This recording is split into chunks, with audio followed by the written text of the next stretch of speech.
Hello everyone. In this video, we are going to discuss about the structure of the cell membrane.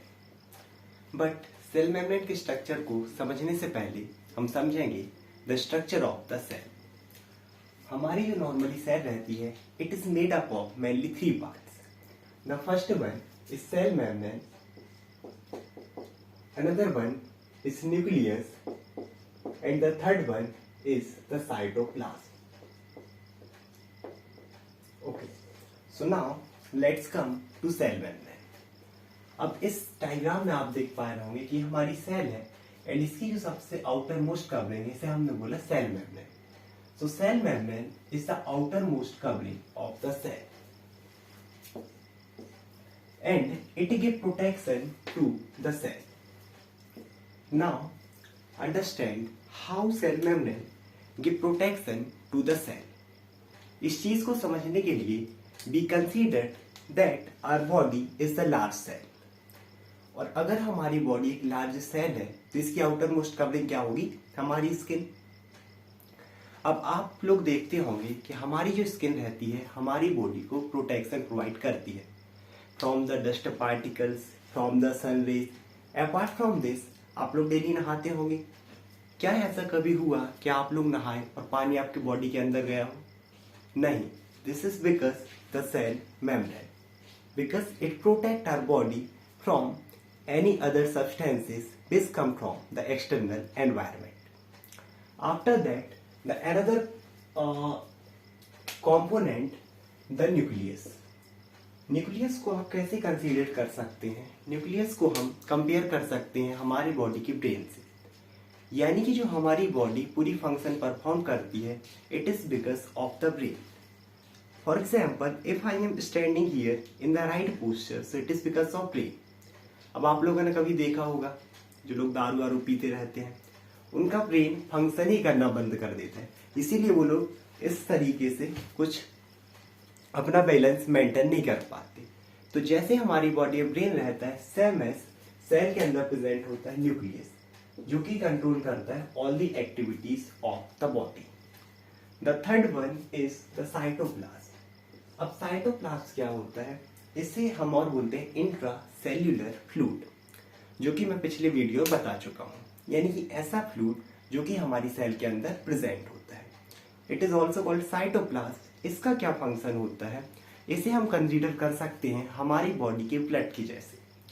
जैसे हमारा blood हमारी पूरी body में न्यूट्रिएटिव substances carry करता है for the production of energy, same as the cytoplasm is responsible for the production of energy. Now it separate the intracellular fluid from the extracellular fluid. इससे पिछले वाली वीडियो हम देख चुके हैं. ऐसा फ्लूइड जो सेल के अंदर प्रेजेंट होगा इसे हम कहते हैं intracellular fluid. At the fluid which is present outside the cell it is called extracellular fluid. तो अब जो हमारी सेल मेम्ब्रेन है ये हमारे इंट्रा सेल्यूलर फ्लूइड को एक्स्ट्रा सेल्यूलर फ्लूइड से सेपरेट करती है. Let's move forward. Now we will discuss about the structure of the cell membrane. अब जो हमारी सेल मेम्ब्रेन का स्ट्रक्चर है इसके ऊपर बहुत सारे साइंटिस्ट ने बहुत सारे मॉडल्स प्रपोज किए. उसमें से जो हमारा one of the most acceptable model है वो था फ्लूइड मोज़ेक मॉडल. और इस मॉडल को प्रपोज किया था निकलसन एंड सिंगर ने 1972 में. अकॉर्डिंग टू दिस मॉडल जो हमारी सेल मेम्ब्रेन बनी हुई होती है it is made up of 1, 2, 3 layers. इसमें से जो सेंट्रल लेयर रहती है बीच में हम बोलते हैं central. Central layer is made up of lipids and 2 outer layers are made up of protein. अब इसके अलावा इसमें हमारा जो सेल मेम्ब्रेन का कॉम्पोजिशन होता है the protein is approximately 55% protein the lipids approximately 40%. इसके अलावा इसमें 5% कार्बोहाइड्रेट मॉलिक्यूल्स होते हैं. इसे हम बाद में डिस्कस करेंगे. So first we will discuss about the lipid layer of the cell membrane. तो यहाँ पर आप लोग देख पा रहे होंगे ये सिर्फ समझने के लिए एक डायग्राम है। एक्चुअल डायग्राम कुछ इस तरह का होता है। तो सेल मेम्ब्रेन क्या है? Central layer. अब एक्चुअली में we are called as lipid layer, क्योंकि ये किससे मिलकर बनी होती है? It is made up of lipid substances. Now the lipid layer, ये हम देख चुके हैं, it is the central layer. और क्योंकि हम इसे बोल रहे हैं lipid layer because it is made up of lipid substances. अब there are two major lipids, one is phospholipid and another one is cholesterol. Let's start from phospholipid. The phospholipid is made up of two words. One is phospho, second is lipid. Actually में हमारे जो lipid हैं कुछ इस तरीके से arrange होते हैं। अब इसमें से ये जो आप एक देख पा रहे होंगे, this is phospholipid. It is made up of two parts. एक हमारा, इसे हम बोलते हैं हेड पोर्शन, जो कि आउटर साइड में प्रेजेंट होता है, एंड दिस वन, इसे हम बोलते हैं tail portion. So one phospholipid molecules.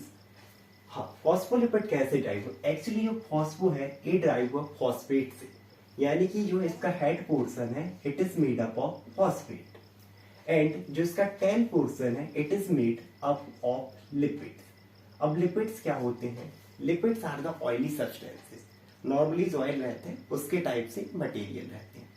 Apart from this, हमारा जो हेड पोर्शन है it is hydrophilic. Now I told that biology is the game of words. The hydro means the water and philic means होता है love. You can say that affinity. It means हमारा जो head है इसकी water के प्रति एक strong affinity होती है। एफिनिटी, अफेक्शन, लगाव, लव, आप जो भी बोलना चाहें। Apart from this, the tail portion is hydrophilic. It is also made up of two words. One word is hydro means water and phobic. मैं ये बता चुका हूँ, फोबिया मीन्स डर, यानी कि ये जो पोर्शन रहेगा पर्टिकुलरली वाटर को रिपेल करेगा। Okay, let's move forward. Apart from this, the another major lipid is cholesterol. Cholesterol भी क्या होते हैं? हमारे नॉर्मली सॉफ्ट ऑयली सब्सटेंसेस होते हैं, और हमारी इसमें आप देख पा रहे हो एक ग्रीन वाला, that green one, these are cholesterol. और ये हमारे कहां पर अरेंज्ड होते हैं? They are arranged between the lipids. और इनका फंक्शन यही होता है, ये पर्टिकुलरली हमारी जो सेल मेम्ब्रेन है और जो लिपिड्स लेयर है इसको एक स्ट्रक्चर प्रोवाइड करते हैं, या फिर इसके स्ट्रक्चर को स्ट्रॉन्ग करते हैं। Let's move forward. Now we will discuss about the function of the lipid layer. Okay, so the first function is that our lipid layer is semi-permeable membrane. What is the meaning of semi-permeable? Semi and permeable. The semi means आधा, half, आप बोल सकते हैं final, semi final, आप लोगों ने सुना होगा। सेम है semi, and another one is permeable, यानी कि आधा परमिएबल होना। अब जो हमारी लिपिड लेयर है it is permeable for the lipid soluble substances. Now understand what are the lipid soluble substances. Lipid means I already told that oil like substances. Soluble मतलब जो कि उसमें घुल सके, एंड सब्सटेंसेस यानी कि ऐसे सब्सटेंसेस जो कि हमारे ऑयल में घुल जाते हैं उनके लिए परमिएबल होती है. But it is impermeable for the water soluble substances, यानी कि ऐसे सब्सटेंसेस जो कि वाटर में घुलते हैं उनके लिए ये इम्परमिएबल होती है. Okay, so the example of lipid substances are oxygen, alcohol and carbon dioxide. But आपने कभी भी देखो जो वाटर होगा वो ऑयल में कभी भी नहीं घुलता. दैट्स व्हाई ये जो urea, electrolytes and glucose, these all are the water soluble substances. क्योंकि ये तो नॉर्मली ग्लूकोज का तो पैकेट ही आता है, ग्लूकोज दिया जाता है नॉर्मली किसी को चक्कर आने पर, वीकनेस पर. इसके अलावा इलेक्ट्रोलाइट्स, आप सोडियम क्लोराइड को ले लीजिए, नमक शक्कर का घोल. एंड देन यूरिया आप लोग नॉर्मली देखना जो किसान लोग रहते हैं अपनी यूरिया जो रहती है खाद के रूप में अपने खेतों में डालते हैं. अब पर्टिकुलर जिसको अगर कभी आप हाथ में लेंगे तो वो उसी से क्या हो जाती है, एकदम सॉल्यूबल हो जाती है. So these all are the water soluble substances. Now let's move forward. The second layer is protein layer. इस डायग्राम में अगर हम देखें तो यहाँ पर अभी हमारी जो प्रोटीन लेयर है ये रहेगी आउटर लेयर. इसमें देखें तो एक्चुअली में ये होगी हमारी लिपिड लेयर एंड इसके बाहर ये जो पर्टिकुलरली बनेगी ये होगी हमारी प्रोटीन लेयर. अब जैसे ये लिपिड लेयर, इसे लिपिड लेयर इसलिए हमने बोला था because it is made up of lipid. Same as हम इसे प्रोटीन लेयर बोल रहे हैं because it is made up of protein and it is the outer layer. अब जैसे हमारी बॉडी में और पर्टिकुलरली इस सेल मेम्ब्रेन में हमारे पास दो मेजर लिपिड्स थे. Same as there are two types of protein. अगर आप इस डायग्राम में देख पा रहे होंगे तो ये जो है हमारे पास एक बड़ा प्रोटीन मोलिक्यूल्स है जो कि कहाँ से कहाँ एक्सटेंड हो रहा है, extend from one side to another side of the cell membrane. इन्हें हम बोलते हैं इंटीग्रल प्रोटीन, जो कि हमारी पूरी सेल मेम्ब्रेन से वन साइड से अनदर साइड तक एक्सटेंड करते हैं. So this is integral protein. इसे हम इंट्रिंसिक प्रोटीन भी कहते हैं. द अनदर वन, ये आप लोगों को छोटे छोटे मोलिक्यूल्स दिख रहे होंगे. एक्चुअली में ये है पेरिफेरल. कभी भी देखना बीच वाले पार्ट को सेंटर बोलते हैं और आउटर वाले को पेरिफेरल. सो इस ये these all are the peripheral protein. अब पेरिफेरल प्रोटीन क्या है कि सिर्फ इनका कुछ पार्ट ही जो है हमारी सेल मेम्ब्रेन के साथ अटैच्ड है, एम्बेडेड है. It means they are partially embedded to surface of cell membrane. इसके अलावा पेरिफेरल प्रोटीन को हम एक्सटर्नल प्रोटीन भी बोलते हैं. नाउ एक्सटर्नल जो हमारे पेरिफेरल प्रोटीन रहते हैं हम इन्हें फर्दर टू टाइप में क्लासिफाइड कर सकते हैं. कैसे? अब इस डायग्राम में आप देख पा रहे होंगे, सपोज कीजिए एक हमारे पास ये वाला पेरिफेरल प्रोटीन है, ये भी पार्शियली एम्बेडेड है and there is another peripheral protein. But इसको आप देखेंगे तो ये हमारी सेल मेम्ब्रेन के आउटसाइड में प्रेजेंट है. अगर मैं इसको और यहाँ पर बनाऊं तो ये हो गया हमारा एक पेरिफेरल प्रोटीन और एक ये हमारा हो गया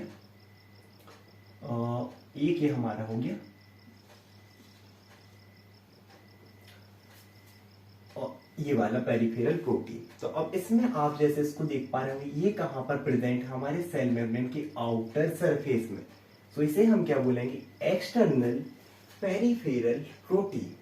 एंड ये वाला, ये यहाँ पर आप देख पा रहे होंगे ये वाला पर्टिकुलरली है तो पार्शियली एम्बेडेड ही, बट ये प्रेजेंट है हमारे सेल के इनर सरफेस में. That's why it is known as internal peripheral protein. Now let's move forward. After that we will discuss about the function of the protein layer. अब हमारी जो lipid layer है और protein layer है, इन दोनों के function just opposite है. जैसे कि जो हमारी लिपिड लेयर थी, क्योंकि ये लिपिड सॉल्युबल सब्सटेंस से मिलकर बनी है, so it is permeable for lipid soluble substances.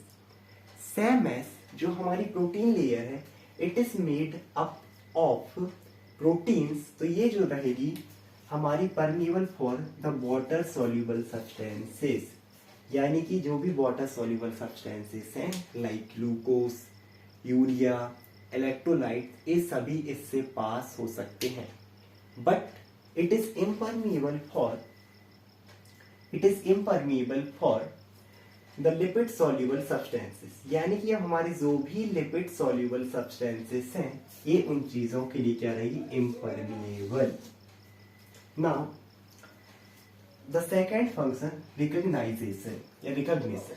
अब एक्चुअली ये जो फंक्शन है इट इज मोस्ट इम्पोर्टेंट. हमारे जो पर्टिकुलरली सेल मेम्ब्रेन के ऊपर प्रोटीन होते हैं इनके पास एक एबिलिटी होती है. क्या एबिलिटी होती है? To recognise the cell of our body और any external cell. It means हमारे ये जो प्रोटीन रहते हैं क्या रिकॉग्नाइज कर सकते हैं हमारे अंदर हमारी बॉडी की सेल को. यानी कि जो हमारी अंदर की बॉडी की सेल है और बाहर की सेल है इनमें डिफरेंस बता सकते हैं. ओके, नाउ इसको और हम अच्छे से समझते हैं. एंटीजेनिक एक्शन और इंड्यूस फॉर्मेशन ऑफ एंटीबॉडी, इसका क्या मतलब है?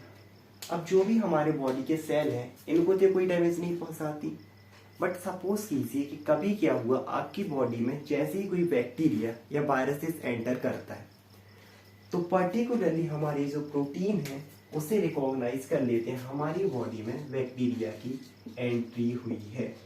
आफ्टर दैट ये जो रहती है हमारी इम्यून सिस्टम, आपने लिम्फोसाइट पढ़ा होगा, बी लिम्फोसाइट, टी लिम्फोसाइट, ये उनसे क्या करते हैं एंटीबॉडीज का फॉर्मेशन कराते हैं अगेंस्ट द बैक्टीरिया, और वो एंटीबॉडीज इस बैक्टीरिया या viruses, the better word is pathogen, disease करने वाले सब्सटेंसेस को डिस्ट्रॉय कर देते हैं। The third function is the cell adhesion, it is also important. Okay, so इससे पहले वाले हम वीडियो में हमने देखा था the organisation of the human body, जिसमें हमने देखा था कि जो स्मॉलेस्ट यूनिट है वो है सेल, सेल से मिलकर हमारा बनता है टिश्यू। तो अब एक्चुअली ये हमारी बहुत सारी सेल एक साथ मिलकर ये जो टिश्यू बना रही हैं, it is because of protein adhesion, ad, इसमें वर्ड को तोड़िए, ब्रेक कीजिए, ऐड करना। अब ये हमारे जो सेल में प्रोटीन रहते एक दूसरे से ऐड रहते हैं by the help of gap junction, so it is another function of protein. Okay, let's move forward. The third layer is the carbohydrate layer. अब इसमें यहां पर बट देखना, मैंने लिखा है मोलिक्यूल्स नॉट लेयर। इसका मीनिंग क्या है? अगर हम सेल मेम्ब्रेन का कॉम्पोजिशन देखें तो 55% हमारा प्रोटीन है, 40% लिपिड है। अब यहाँ जो 5% बचते हैं वो होते हैं कार्बोहाइड्रेट। अब इन दोनों की में तो एक्चुअली क्लियर लेयर होती है तो हमने लेयर लिखा, बट हमारे जो फॉस्फोलिपिड मोलिक्यूल्स हैं इनकी क्लियर लेयर नहीं होती है। कुछ कार्बोहाइड्रेट मोलिक्यूल्स हमारे लिपिड से अटैच्ड होते हैं, ये हमारा लिपिड पोर्शन हो गया। अगर ये लिपिड से अटैच्ड है तो इसे हम बोलेंगे ग्लाइकोलिपिड्स। एंड हमारे जो कुछ कार्बोहाइड्रेट मोलिक्यूल्स हैं वो पर्टिकुलरली हमारे प्रोटीन से अटैच्ड होते हैं, जिन्हें हम बोलते हैं glycoproteins. So carbohydrate molecules which are attached to lipids called glycolipids and which are attached to protein called glycoprotein. Now the function of carbohydrate molecules. अब जो हमारे कार्बोहाइड्रेट मोलिक्यूल्स होते हैं दे आर नेगेटिवली चार्ज। इसका क्या मतलब होगा? हमारे जो कार्बोहाइड्रेट मोलिक्यूल्स होते हैं इनके ऊपर प्रेजेंट होता है नेगेटिव चार्ज, और डेफिनेटली अभी तो सभी को पता है कि opposite charge attract to each other and same charge repel to each other. यानी कि जैसे प्लस प्लस होते हैं ना, प्लस प्लस एक दूसरे को रिपेल करेगा, सेम एज क्योंकि हमारे कार्बोहाइड्रेट मोलिक्यूल्स पर नेगेटिव चार्ज है। सपोज कीजिए कि यहाँ पर हमारे कार्बोहाइड्रेट मोलिक्यूल्स प्रेजेंट है और अब यहाँ अगर कोई नेगेटिव सब्सटेंसेस यहाँ आने की कोशिश करेगा तो ये उसे रिपेल करेगा। It means they do not allow to negative charge particles to pass through the cell membrane. इसके अलावा इनका एक और इम्पोर्टेंट फंक्शन रहता है, दे ऑल्सो सर्व साइट्स और receptor sites for some neurotransmitters and hormones. ये कुछ हार्मोन और न्यूरोट्रांसमीटर के लिए रिसेप्टर साइट प्रोवाइड करते हैं। Thank you so much everyone.